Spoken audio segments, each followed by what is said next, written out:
OPN, I just recorded this whole video with no sound. There's gonna be sound this time, but I'm just like not that excited to record it again. So we're gonna do a thing. So this first one, as it's queuing up, was on the television and I Snapchatted it to Ricky. And if you want someone who's just such a fanboy of this movie and of this song and just knows every lyric and everything, I'll put his video up in the card. So I think I'll know this part a little bit better. Everybody get up, it's time to slam now. It's rhythm, something something now. Welcome to the Space Jam. Here's the chance, do your dance at the Space Jam. Alright. So this one is queuing up and it is just definitely iconic, and you can't think about this song or hear this song without thinking of this movie, and vice versa. And it's a duet, so forgive me. This might be love because I've had the time of my life. Okay, so that's that. I can't do anymore. Let's flash back, because I can't talk about music in movies without talking about musicals. So long, farewell, au revoir, I'd like to stay and taste my first champagne. Yes? No. Boop, boop, boop, boop.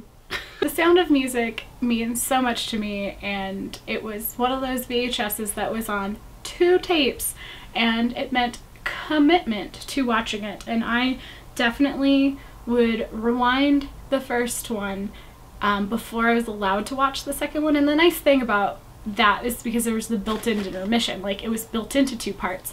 The next song is iconic and comes from my more puberty youthhood. So we'll just go from the beginning because I can't hit the same. Every night in my dreams I see you, I feel you. Nope, can't keep going. But yes, Titanic and Jack and Rose and Leonardo DiCaprio and honestly Billy Zane. Like, I've had a crush on Billy Zane just as long as I've had a crush on Jack. Like, it's a toss-up. I would have gone with either. I could have settled Cal, right? And the last one is also so iconic. There was just that wonderful section of 80s movies that are timeless and will speak to every generation of teenager from now and forever. And I'm just gonna share the more contemporary version of this, because again, like, you cannot listen to this song without wanting to listen to the full song and watch the full movie. And even when it isn't something as contemporary as what I'm about to share, I'm gonna let you in on the Pitch Perfect with this, because it's Pitch Perfect and I have to, because they're beautiful. Because don't you forget about me when you walk on by.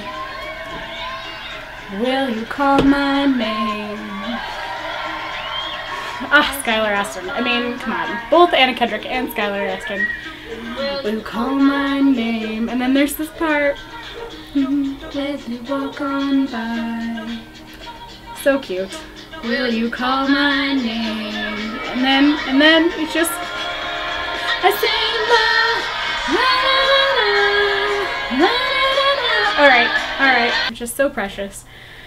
Okay, anyways, yeah, so Simple Minds, Don't You Forget About Me is wonderful, and I love listening to the remixed version with Pitch Perfect, but also just the original is just, it's palpable. Like, it is palpable, the reaction it gives me, and it makes me want to watch all of the Hughes movies, but also listen to the song and just throw back. An honorable mention would be, like, the Spice Girls, because of the Spice World movie, but I felt like that was cheating because, like, they legitimately made a movie about the music versus, like, their music being featured in a movie that was separate from it. So that is my thing.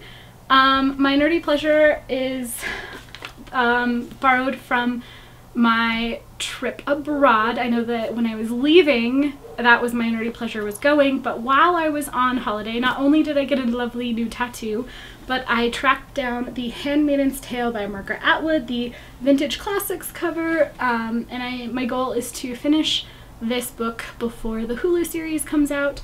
I've been a little bit spoiled because it's like a 30-year-old book, but at the same time, I'm very excited to read it.